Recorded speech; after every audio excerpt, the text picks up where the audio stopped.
Welcome to the Pride of Detroit podcast, the POD cast. We're back. We're here. The off season is over. Training camp is here. And that is today's topic. Training camp preview, Detroit Lions training camp preview. We actually have things to talk about. We're very excited about it. I am your substitute host, Jeremy Reisman, the editor-in-chief at Pride of Detroit. And I'm your substitute today, so don't act up. Don't try to, play me and I'm not this weak guy that you're going to walk all over this podcast. I know you're thinking about it, chat. I know you're thinking about it, so don't even think about it. My co-host is here as well, Ryan Matthews at Ryan_POD. Ryan, you're a teacher. Did I properly assert my dominance as a substitute? I think you fundamentally failed instilling fear into the crowd, but you certainly did assert yourself as a person of something. Should I have approached the toughest looking member of our live chat and beaten the crap out of? Oh no, that's jail. Oh yeah, that's jail. I think what you should have done is showed up with a skateboard over your shoulder and a band T-shirt on, and kind of commiserated with the crowd instead. You know what? Maybe I'll try that next time. But yeah, today we are talking about training camp. We're recording this on Monday night. Veterans report on Tuesday. First practice is Wednesday. So yeah, it's all happening, as the kids say. It's all happening. And this episode, we're going to preview it all. We're going to go position by position, talk about the players there, who we think is going to be the starters, who we think might compete for some of the 53-man roster spots, and basically, the big storylines. So I don't see any reason to diddle-daddle any longer. Should we get right into it? Yeah, so Penei Sewell is a 75 overall in Madden. That's the okay. Nope. Oh. Okay. Sorry. No. I'm sorry. Sorry. Yeah, right, but reset. All right, reset. Here we go. Offense, quarterbacks. The Lions have a couple new ones this year. If you didn't know, this will be the first training camp without Matthew Stafford in 12 years. I am maybe ready for that. Probably not. We'll see on Wednesday. Jared Goff, I think, is the storyline at quarterback. I don't think there's really anything else that eclipses that. What are you hoping to see from Jared Goff in training camp that maybe we didn't get to see in minicamp, or maybe something that you want to see carry over from minicamp? Well, first and foremost, when you said that there were two new quarterbacks, I was like, well, just Tim Boyle, who's the Jared Goff. Yeah. Okay. So I mean, I really, in terms of being involved with the team, not just from a Pride of Detroit standpoint, but I think really from like just being a fan, a true fan, somebody who's followed games week after week. It's always been Matthew Stafford. So like this is a huge shakeup, and I think in terms of what I'm looking from Jared Goff in training camp, one of the things he already kind of checked off the box, and it's a guy who looks like he's ready to be a part of everything. I mean, he showed up when rookies reported over the weekend. Yep. Jared Goff was already in the building, apparently getting himself ready for training camp and all the things that are to ensue. But if I'm looking for, in terms of what Jared Goff can do on the practice field, I think I'm looking for somebody who just looks collected and looks ready under pressure. It seemed like the moment was never too big for Matthew Stafford, and it seemed like he was always the coolest, calmest customer of them all. I don't know if I want Jared Goff to necessarily be that, but I want him to look. I want him to look like he's been here before. I want him to look the part, and I know that maybe that's kind of a cop-out answer, and I want him to be Matthew Stafford, but that's not it. I just want him to be somebody who looks like he's ready to take the reins and really, really run this thing. Yeah, and I think you're right in that he passed that initial test, because in minicamp, in OTAs, he looked like he was taking this job very seriously. He looked very poised. He looked like a leader out there. And yeah, he's off to a good start already, like you said, joining in on report day for the rookies over the weekend instead of with the veterans, which, I mean, it's not all that uncommon, but still you like to see that. to me, I think it's just live reps with pressure, right? Because I think that's one of the big knocks on his game is once the pressure comes, he just kind of panics. He's not really good at navigating the pocket necessarily. He throws okay on the run, but it's just a manner of managing that pressure and not taking sacked and things like that. And obviously, no one's going to be able to touch him, but there will be live reps in which pressure is coming, and he should feel that pressure at least a little bit, even though he knows he's not going to get hit. So I want to see him, maintain his steady level of play that we saw in minicamp with that pressure coming. And, without the hitting, you're not going to get a full, rep of it. It's not going to be exactly like a game day kind of simulation, but you're going to get a pretty good idea, I think. And so that to me is the big storyline with Jared Goff. Let's move to his backups here. You got Tim Boyle, new in town, and then obviously you have David Blau. I have to imagine you're with me here that you think Tim Blau is entering as the clear number 2. But do you think there's a chance David Blau could pull that away from him by the end of training camp? I think that there's every opportunity for this backup job to be settled in camp. I really don't have a guy who's kind of ahead of another guy. Even though it seemed like the reports out of camp, and you were there, Jeremy, so you can speak on this better, but it seemed like Tim Boyle was kind of fading into that like QB3. Like it looked like David Blau maybe was kind of asserting his place as the number 2 quarterback. But I mean, again, like you mentioned with Jared Goff, how much can you really tell when it's just, OTAs and when it's just like mini camp? So I think that the backup job could really be settled in training camp. And that's one of the storylines that has me most intrigued for preseason is to see how the Lions are going to handle this situation, because are they going to have 3 quarterbacks? Or are they going to feel comfortable enough with somebody's play during training camp in the preseason that they're cool with just running with 2 guys? Yeah, I think you nailed it there. And yeah, in minicamp, it was kind of one day Boyle didn't look so hot, and then the next day he looked a little bit better. I do think it's fairly even, but I do think Boyle is probably their guy. Obviously, I think, everything's up for grabs, like you said, in training camp, but I can't just throw away the Packers' beat writers reporting about Tim Boyle last year like that. I'm throwing it away in that, like, obviously he's not going to compete with Jared Goff, but there's clearly something there that we didn't see during minicamp, and so I'm eager to see what that is. And then, yeah, the other storyline there is 2 or 3. And I thought Eric made a really nice point, I think a couple of green rooms ago, where he said, this team tried to get rid, or this team almost had David Blau taken from them last year when he was on the practice squad, and they elevated him and they protected him from being poached. So maybe they don't feel safe doing that again. Maybe they carry 3. And I know that's something that I don't particularly like, carrying 3 quarterbacks on a roster, especially one that's not as competitive as the one the Lions currently have, but it might be something necessary if they think David Blau is a potential, future backup. But then again, if he's a potential future backup, maybe you just make him his number 2 and say, you know what, Tim Boyle, you didn't cut it. Yeah, and especially in a season where it's year 1 of the retool, right? So I mean, you can afford to take your lumps this year if you're kind of thinking of more down the road. All right, let's move to running backs here. Obviously, we got our 1A, 1B situation, and you can interpret 1A, 1B, however you want. DeAndre Swift, Jamal Williams are these guys that are locked into roster spots. Let's talk about expectations for them, because they kind of shined in minicamp as receivers, but we haven't really seen them as running backs. So what are you looking from those 2?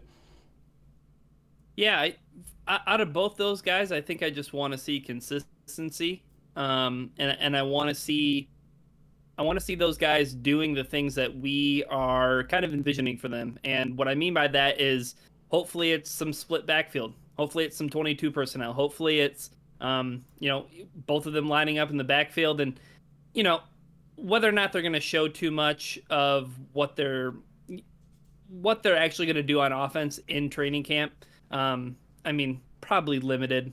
But if they at least show the willingness to do it in training camp, hopefully it's something that carries over to the regular season or something like that. But I'm really hoping that we get a chance to see their receiving ability showcased, because I think that's one of the things that's most highly touted about DeAndre Swift. I think that's something that a lot of us are excited about Jamal Williams' potential with the team. And for a team that's really trying to get their footing when it comes to pass catchers. Outside of TJ Hawkinson, Tyrell Williams hasn't played in a year. Brashad Perryman has, kind of just bounced around the league after being, a first round draft pick and not seeing a whole lot of playing time due to injuries.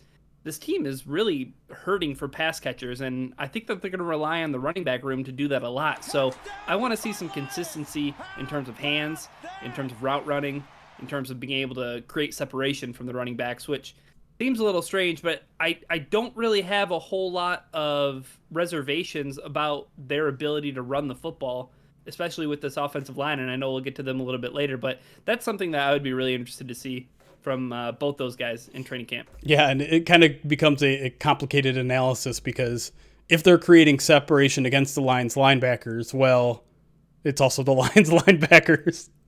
And we talked about that on the green room. Like, yeah, depends on how you want to spin it. I mean, if Jamal Williams and DeAndre Swift are breaking, angle routes against linebackers and making Tavante Beckett look like a D2 player, then kudos to the running back room, and let's just celebrate them. Let's celebrate things this training camp.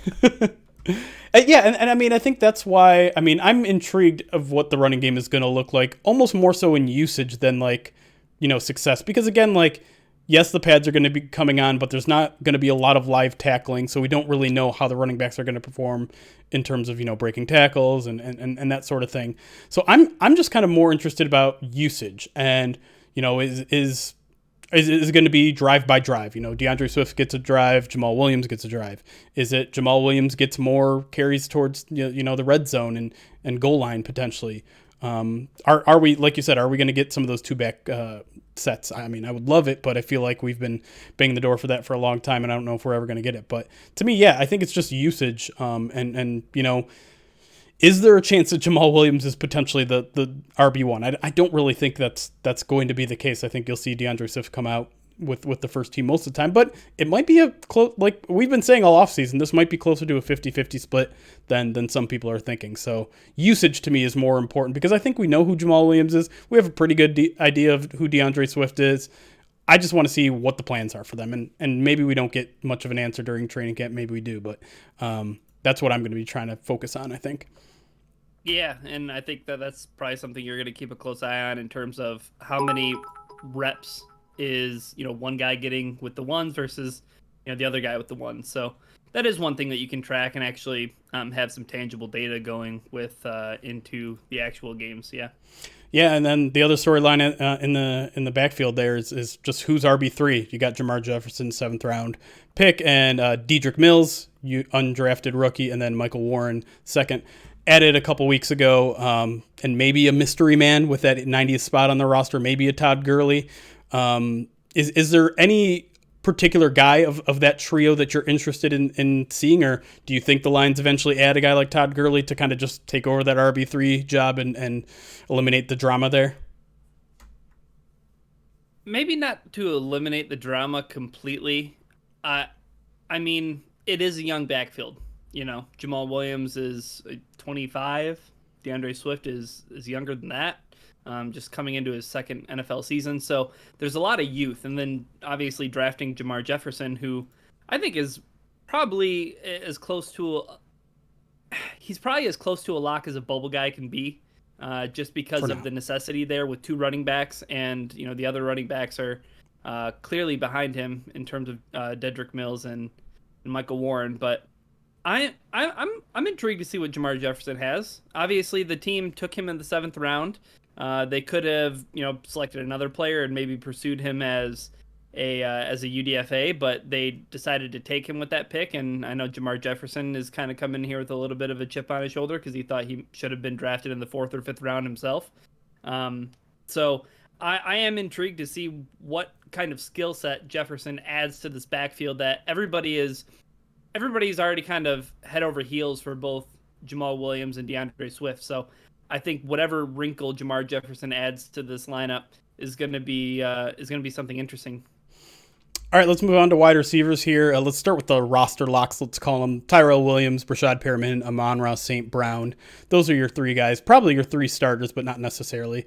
But those guys are almost certainly going to be on the 53. So what are you looking from that trio? Tyrell Williams to just step up and be the bona fide number one guy. Yeah. Like I want him to, I want to see him out there in training camp being the guy. And the Lions, as I already mentioned, they are sorely in need of pass catchers. And TJ Hawkinson can't catch everything. He can't line up everywhere. But Tyrell Williams needs to come out and show out in camp that he is the bona fide number one wide receiver, and he has every incentive to do so. Just operating on a 1 year contract, and you can say that about a lot of the guys. You can say that about Brashad Perriman. You can say that about some of the depth guys that we're going to get into, like Khalif Raymond, Damian Ratley.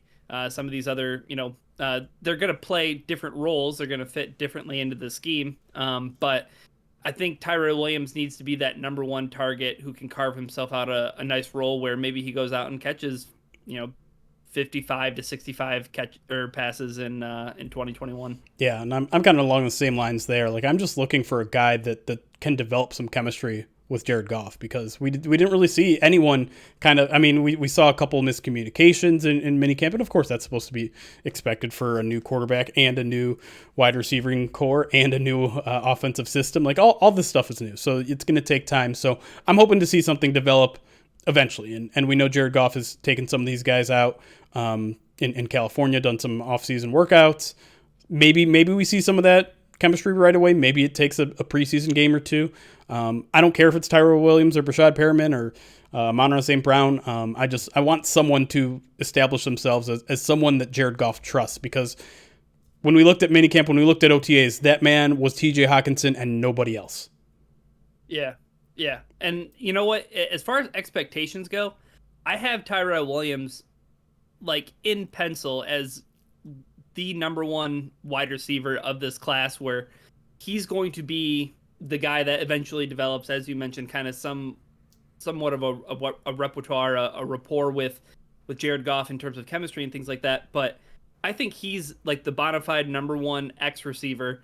It would not surprise me if Brashad Perriman isn't wide receiver number two. Like it wouldn't shock me if Amon-Ra St. Brown isn't the starting slot receiver to begin the year. Like the only guy that I'm really counting on, and I'll put his name in pen, is going to be Tyrell Williams. Beyond that, I could see the rest of the depth, shaking out however it might shake out. And so, it's always important to point out Tyrell Williams did have a 1,000-yard season not that long ago.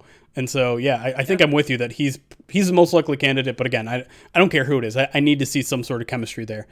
Now you look at the depth here, and there's really storylines galore. Quintus Cephas, can he kind of catch on with the new coaching staff? Khalif Raymond versus Victor Bolden is kind of a face-off that we've kind of created since minicamp, since both of them bring return abilities. You got Geronimo Allison coming back after opting out. Bunch of UDFAs, including Javon McKinley and Sage Surratt, although McKinley is on the COVID list, right? What is there a guy you're circling here that you're like, he's my dude? Because, we talk about it every year. Like, there's always one guy, and it usually is a wide receiver that comes out in training camp that's the training camp darling. But considering this roster is so weak, a training camp darling actually has a pretty good chance of contributing this year. So is there a matchup? Is there a player, a storyline that you're really interested in this training camp? Yeah, well, I think you already kind of highlighted it, is that kind of competition we've already created for Khalif Raymond and Victor Bolden. Victor Bolden was kind of like the darling of minicamp, of OTAs. He had some nice moments there. But I think with that position specifically, that kind of echoes back to what I said earlier about, I wouldn't be shocked if Amon-Ra St. Brown isn't like the starting slot receiver right out of the gate. It could be one of those two guys you just mentioned. It could be Victor Bolden. It could be Khalif Raymond. Hell, it could be Quintus Cephas. Yeah. It kind of all remains to be seen, because I think we all had ourselves under the impression that Quintus Cephas was going to be this guy built from the Anquan Bolden mold. He was going to be the big possession slot receiver guy. Who knows? I don't think we really have any kind of idea or inclination or any kind of thought of how all these pieces are going to fit necessarily. Like I said, outside of Tyrell Williams, and I'm most intrigued to see what that team does with the slot, because I think in conjunction with TJ Hawkinson at tight end, like those are going to be a couple of the guys that are going to be Jared Goff's safety valves. So you want to see a good repertoire created between Goff and whoever ends up kind of emerging as that slot receiver. Yeah, I think you bring up a good point too here, in that the Lions have a lot of inside-outside guys that don't necessarily have a defined role as one or the other. I would throw Amon-Ra St. Brown in there. Like, he can play a little bit on the outside. Victor Bolden, I think, has some experience on the inside, even though he doesn't quite as Geronimo Allison too. Allison isn't as speedy as some of the other slot options, but he's a guy that's done it before. And so, yeah, I'm just kind of curious to see where the puzzle pieces fit here, because you're right. Like, I'm pretty much penciling in Brashad Perriman as outside wide receiver too, but pencil, not pen. Pencil, not pen. Like, there's a lot that can happen here. And I know a lot of people love UDFAs. A lot of people really like Sage Surratt. Hell, Dan Campbell on draft day said he was going to do a backflip if they got him. We didn't see anything out of him in minicamp though, so he's going to have his opportunities to impress, and he'll be a guy that I'm certainly going to pay attention to, if for no other reason than people want to know. But I'm not ready to include any undrafted rookies into the conversation quite yet. Yeah, it seems like maybe wide receiver has the opportunity for one of those guys to rise to the top, but without really seeing any of them in any in any great quantity, it's kind of hard to make that assumption. Yeah. Tight ends, another one where we've kind of seen everything shake out as expected at the top here. We got TJ Hawkinson, obviously as your starter, Darren Fells as your number 2. I don't know if there's really a storyline. Is there really anything that you can expect out of these two that you don't know already? I feel like we know both players pretty well already and know what the expectations are for them. Yeah, I think we have a clear tight end 1, tight end 2. Probably one of the most interesting things going into the Dan Campbell era was the Josh Hill signing. Mm-hmm. And it's going to be interesting to see whether or not, Darren Fells is going to fit exactly into that role, or if it's going to be some kind of combination or hybrid of, maybe using Hawkinson in some of those situations because he has the blocking acumen, or, using Darren Fells, or I think where it gets most interesting and where this conversation's heading is who is tight end 3, and do they have that ability to be the quote-unquote front door to this offense? Yeah, and I don't have the faintest idea who that TE3 is going to be, and I'm not sure the Lions do either. Does. Yeah, because and one of the interesting thing, I think it was Ben Johnson, the tight ends coach, said it might have been Anthony Lynn. They said straight up, like, we don't know what we're looking for in that tight end 3 because we don't know what we have yet. And yeah, I mean, you look at the roster, there's a bunch of guys that have really never done it at the NFL level. Alize Mack, I should say, Jake Hossman, Charlie Taumapeo, Hunter Thedford, and Brock Wright. A bunch of guys who just don't have experience at the NFL level. I mean, I think we're all, most people are penciling in Alize Mack right now, if for no other reason than he showed up to training camp looking jacked as hell. But I mean, do you have any idea? Like, is there a guy that you're like, I think this guy might surprise people?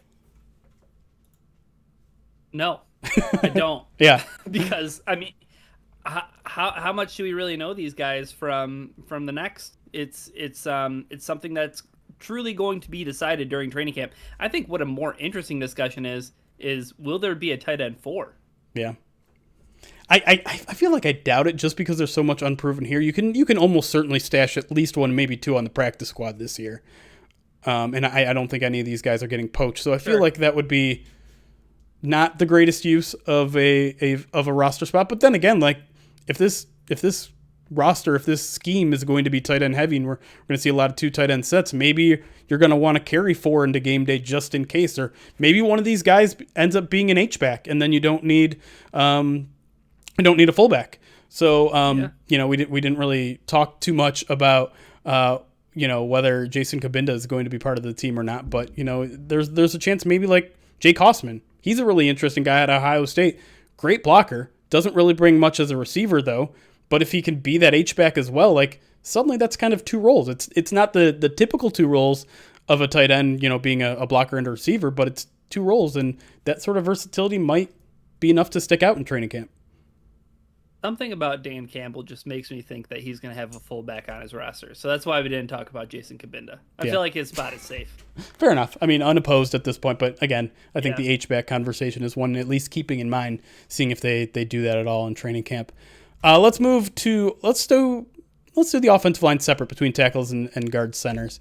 So offensive tackles, starters are set in stone, Decker, Sewell. Then you've got, we can talk about Sewell if we want, but I think we're all probably the guy maybe we're all most eager to see because guy hasn't played in a year. It's the 7th overall pick. I mean, you got to be excited. It's the first time he's going to have pads on at the NFL level. He's the missing piece, right? He's the magic elixir that all of a sudden turns this offensive line into good and makes it absolutely great. Yeah.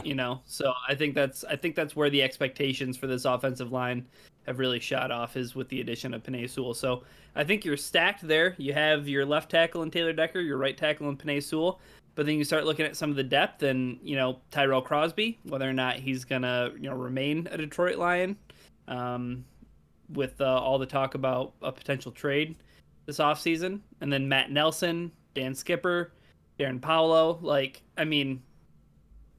I really just see this team keeping 4 tackles. Yeah. And to me, it's a pretty clear-cut situation. Crosby and Nelson are your guy. Like Nelson proved last year his transformation from from defensive lineman to offensive tackle worked out pretty well. He played well against the Bears. He held Khalil Mack in check with a little bit of help. But I think those are your 2 guys. And maybe Darren Paolo or Dan Skipper sticks around on the practice squad. But assuming Tyrell Crosby doesn't get traded, I think offensive tackle might be the most clear situation on the Lions roster, and I hope it stays that way because I like Tyrell Crosby, and I think it's important to have him here. Agreed. Yep. All right, let's finish off the offense with guards and centers. Again, I think, and maybe you could push back on this if you want, I think the starters are set, and Jonah Jackson at left guard, Frank Ragnow at center, Halapuli Vaitai at right guard. Any debate there?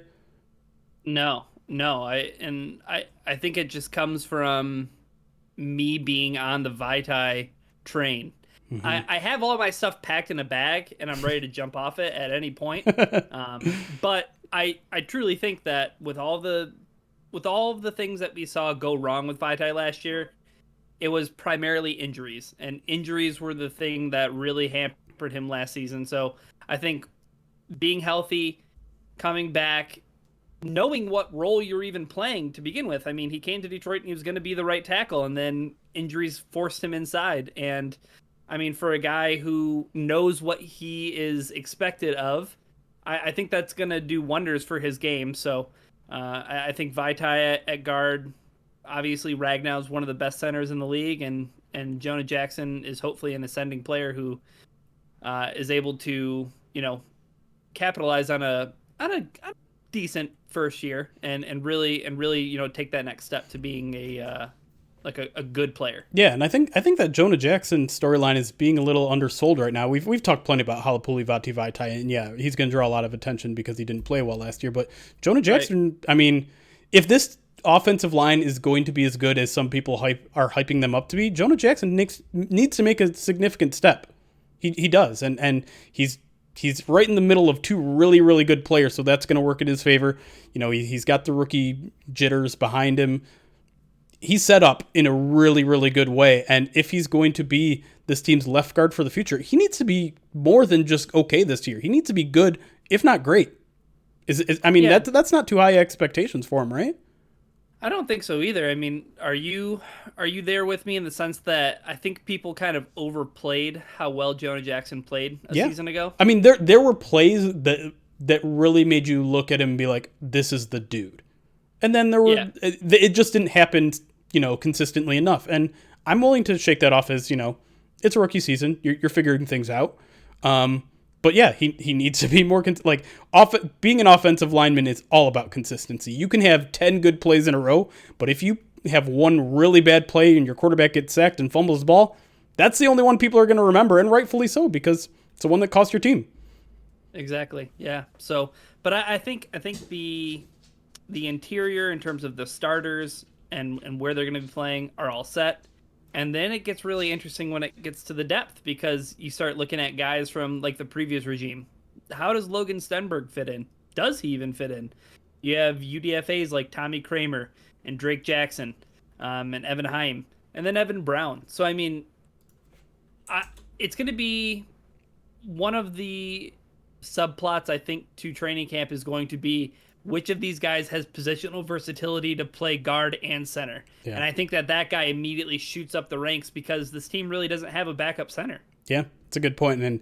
And developing news there is Evan Heim is starting training camp on the NFI list. So not a great start for him. He probably starts at the bottom of the depth chart at this point because of that, because, I mean, you're an undrafted rookie. You got to be out there.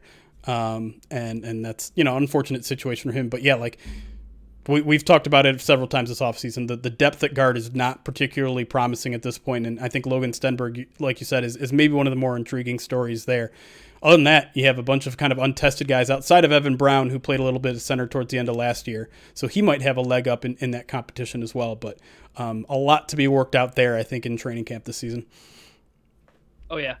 All right, and with that, we wrap up the offensive preview for training camp. When we come back, let's move to the defense. A very, very different looking defense. Plenty of intrigue on that side of the ball. So stick with us here on the PODcast as we preview 2021 Detroit Lions training camp.